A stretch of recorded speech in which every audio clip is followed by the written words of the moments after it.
महाराज ज्यांनी दिलेल्या संविधानावरती आज ही संपूर्ण देशाची व्यवस्था चालते ते महामानव भारतीय राज्यघटनेचे जनक डॉक्टर बाबासाहेब आंबेडकर अशा महामानवांना वंदन करून आणि त्यांनी केलेल्या महान कार्याला वंदन करून मी कृष्णा दिघे मॅडमने सांगितल्याप्रमाणे मी छत्रपती शिवाजी महाराजांचं गुणगान गाण्यासाठी आपल्या समोर उभा आहे.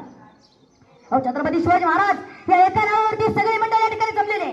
छत्रपती शिवाजी महाराज एक नाव कापी आहे इथल्या तरुणांच्या नसानसातलं रक्त सळसळवण्यासाठी. फक्त एक नाव.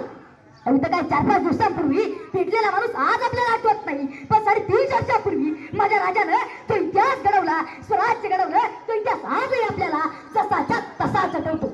अहो कसं काय केलं असेल या राजानं? अहो काय केलं असेल या राजानं?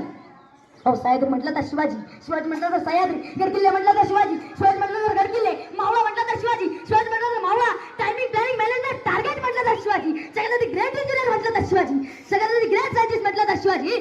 ज्या क्षेत्रात जाल ना त्या क्षेत्राचं सर्वात मोठं व्यक्तिमत्व म्हणजे छत्रपती शिवाजी महाराज.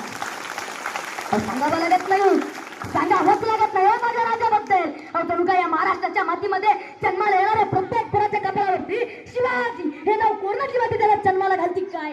अशी कोणती जादू असं काय घडून ठेवलंय माझ्या राजाने? अहो सांगावं लागत नाही, सांगावंच लागत नाही माझ्या राजाबद्दल.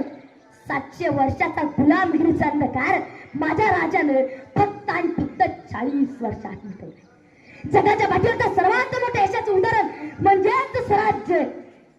आणि आपल्याला 2026-27 मध्ये नाव ठेवणार आपल्याला छत्रपती शिवाजी महाराज.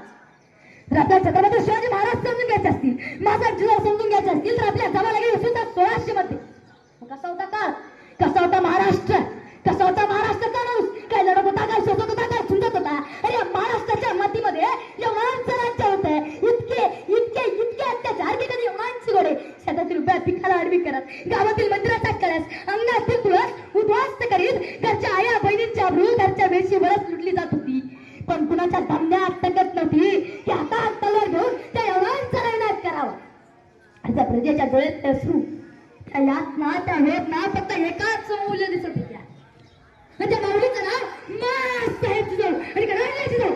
मी मी मी केला राजा आणि तो राजा निर्माण केलेल्या मातीत रयतेचं आणि माणसाचं स्वराज्य.